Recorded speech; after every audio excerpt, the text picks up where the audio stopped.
Hi guys, welcome back to my channel. So in today's episode I'm just gonna be talking about my experience in Malaysia, and not to paint a negative picture about the country. I'm just gonna be talking about my personal experience living there, and this is just for anybody who might be interested to go to Malaysia, and something they can actually look out for as well. So the first thing I experienced that I thought was a challenge was language barrier. So the communication, I think, was just difficult, like I always felt like there was always that misunderstanding, like even just trying to explain something really simple, and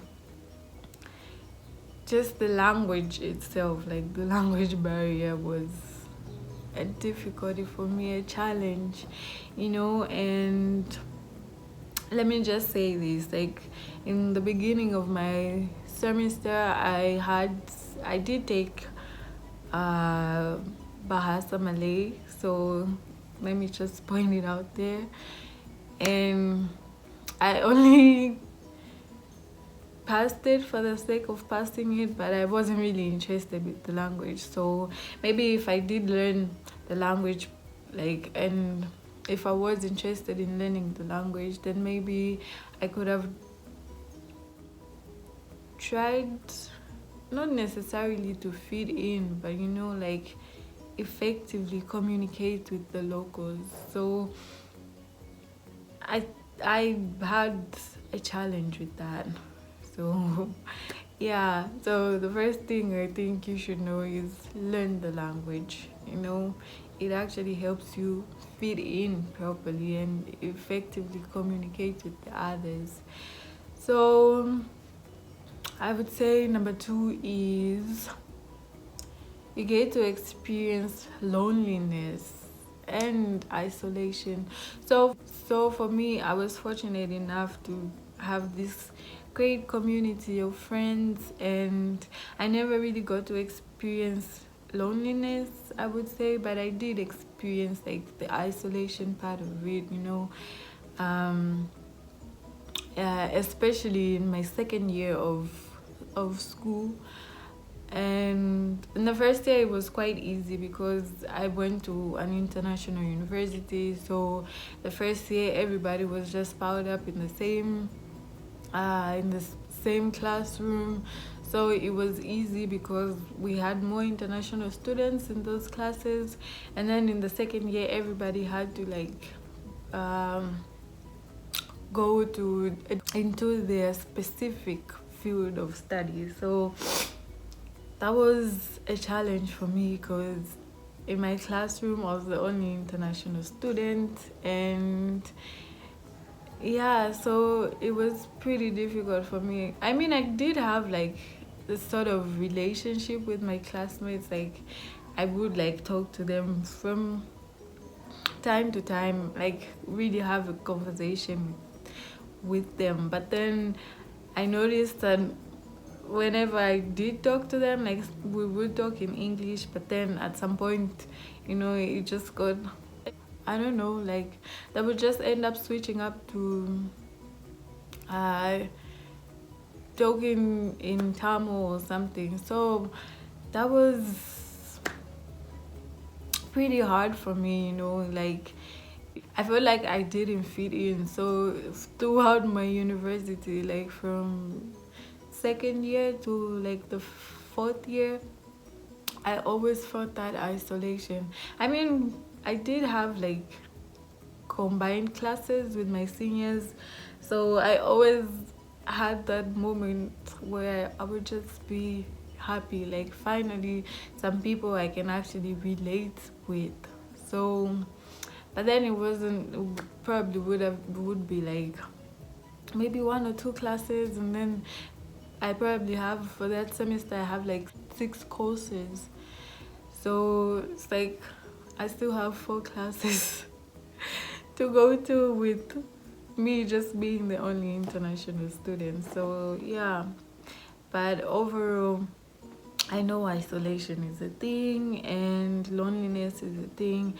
I've had friends who actually experienced this and would talk about that. But yeah, watch out for loneliness and isolation. And the third thing is, I would say, the food.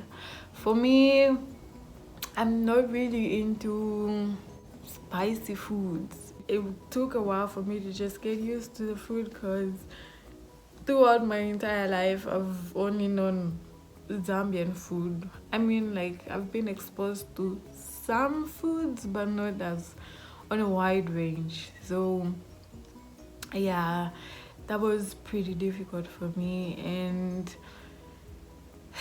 most of the foods that they have there is spicy, and spicy doesn't sit well with me. So it took a while for me to get used to that, and that was a challenge. And number 4 is, did I ever experience racism? I don't know if you'd call it racism, but I did have like 3 incidents where I felt uncomfortable, Like the first one was when I got into the apartments where I was staying. These were the apartments the university actually rented for the students, and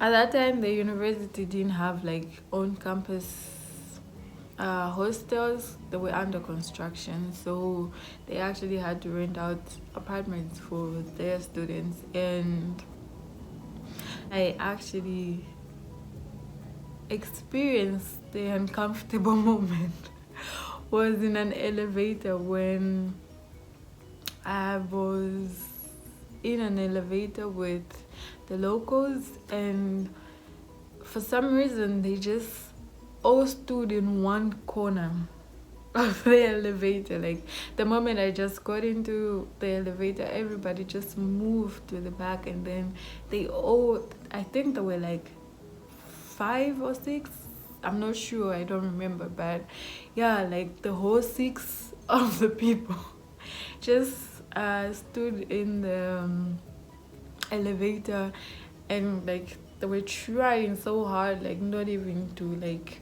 come near me, so, or me going near them, and I felt that was uncomfortable. And it was pretty weird for me because like they outnumbered me, like it's just me, what can I do to you? So that was weird. The second time was when I was with my friend, and we had gone to the bank, and they actually wanted some copies of our IDs. So we actually had to go to a printing shop just next to the bank, and it had this "we're open" sign. And the moment we were about to get into the shop, the lady who was in there just ran to the door and just shut it in our face and changed the sign to "we're closed." So it was pretty weird. And we even asked, like, can we please just do this because it was urgent? So, but the lady was just like, no, sorry, we're closed. And the moment after we left, she actually changed the sign to "we're open." So that was some pretty weird stuff.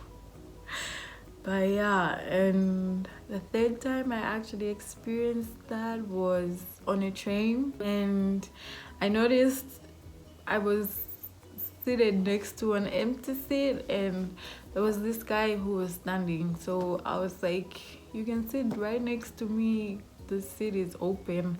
And the guy was just like, no, it's fine, I'll just stand. So because the train was actually kind of full, well, it was full, the only space that was remaining was the empty seat next to me. So there were a lot of people standing, and nobody wanted to sit next to me.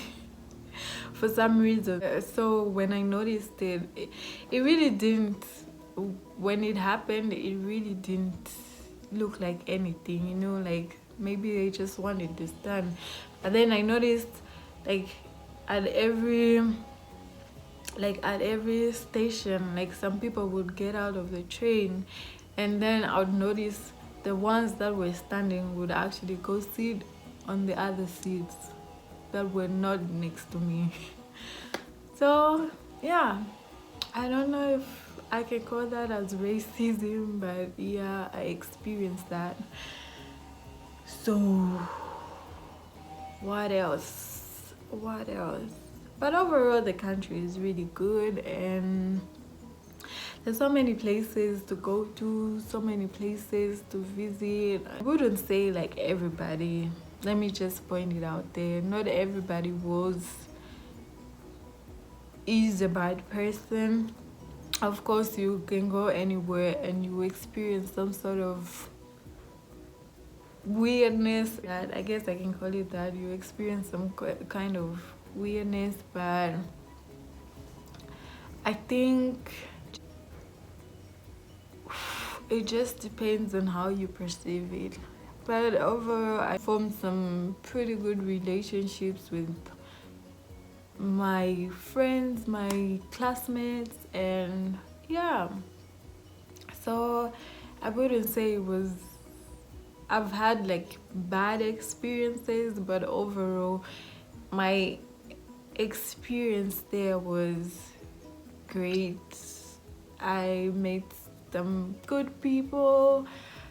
I was always, not always, but you know, I tried to explore the country, and just me being like first time away from home, first time in a different country, so I was just trying to explore and just have fun, you know, and while also sticking to, of course, school, like that's what I went there for. But yeah, overall I would say I really had a good experience, apart from the racist type of experience. Yeah, but those happened in like the duration I was there, and I lived there for 4 years. I hope this video is useful for someone, you know, like if you're trying to go abroad, you know. Also, what I didn't know about Malaysia was that it's pretty hot. Like if I say hot, like it's really hot. I really thought I really thought it was cold. You know, first time I got there, I wore a baseball jacket and it was pretty hot. And the moment the doors opened at the airport, it was just like, oh my god, it's hot and humid, so it's just, oh my goodness, I couldn't breathe for like a few minutes, just the humid, and it was hazing around the time I got there, so it was just like too much for me to take in. And then I was just like, oh my god, this is really Malaysia. So yeah, you should watch out for the weather, you know, because it's pretty, especially for someone who came from a country that has like weather seasons. It was difficult for me to adjust. So I hope this video was useful for somebody, and if you have questions about my stay in Malaysia, of course you can just write them down in the comments and I'll make sure to answer them. So yeah, I think that's it for this video, and make sure to like, subscribe, and share this video if you found it useful, or if you know somebody who's interested to know about Malaysia. Anyway guys, I'll see you in my next video. Bye.